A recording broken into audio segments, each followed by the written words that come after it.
Planet Dolan. From a prison inmate obsessed with her corrections officer to a man who shot the president to impress his crush, we count 8 of the scariest stalkers ever. Hey everyone, my name is Melissa. I'm here to caress your brain cells with weird facts from all over the world. Number 8. Woman obsessed with corrections officer.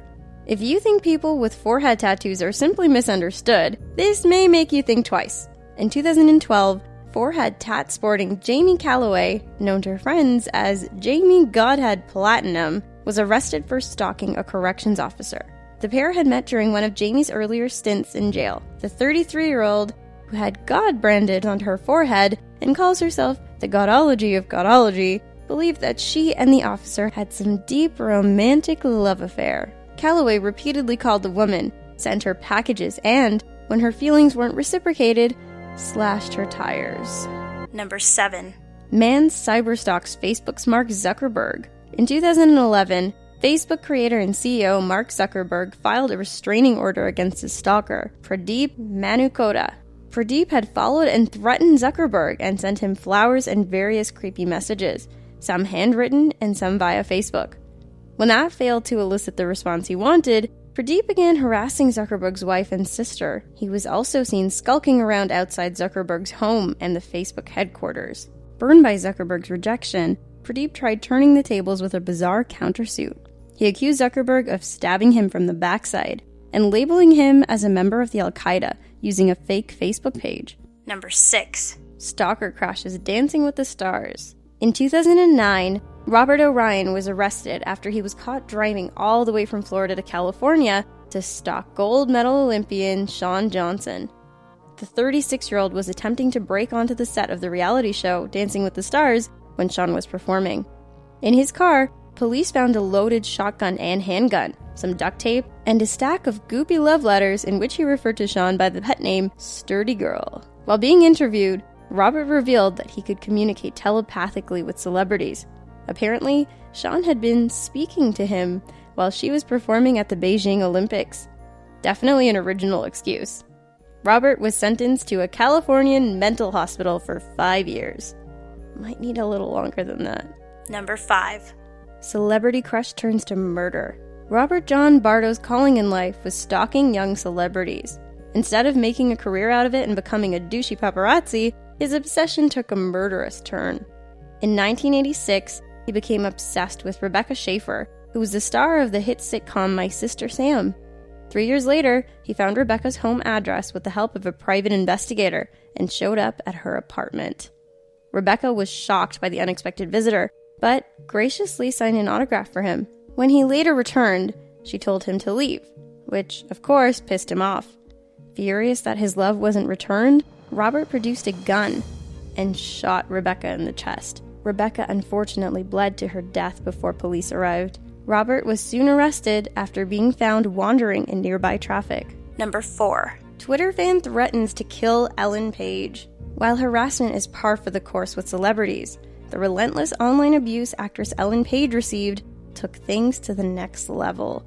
In 2012, at the height of her fame, Ellen started receiving messages on Twitter like, "I'm going to murder Ellen Page. She's dead." And the oddly specific, "Ellen Page, if you continue to date Alexander Skarsgård, I will KILL you in public next year." Be it in a club, in a restaurant, or when you're signing autographs. The abuse got so bad that Ellen skipped the premiere of her latest movie. She was urged to take out a restraining order while police investigated the source of the threats. Number 3. Stalker shoots president to impress girl.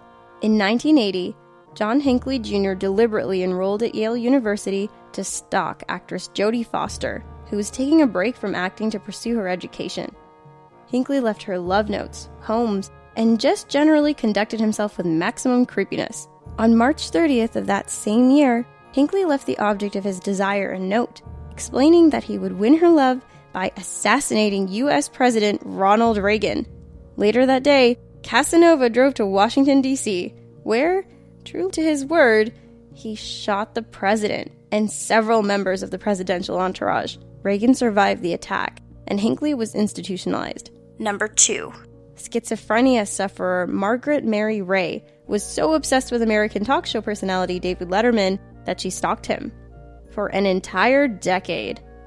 Margaret's warped perspective caused her to believe Letterman was her husband. She was arrested multiple times for breaking into his home, taking his car on joyrides, and leaving strange gifts for him to find.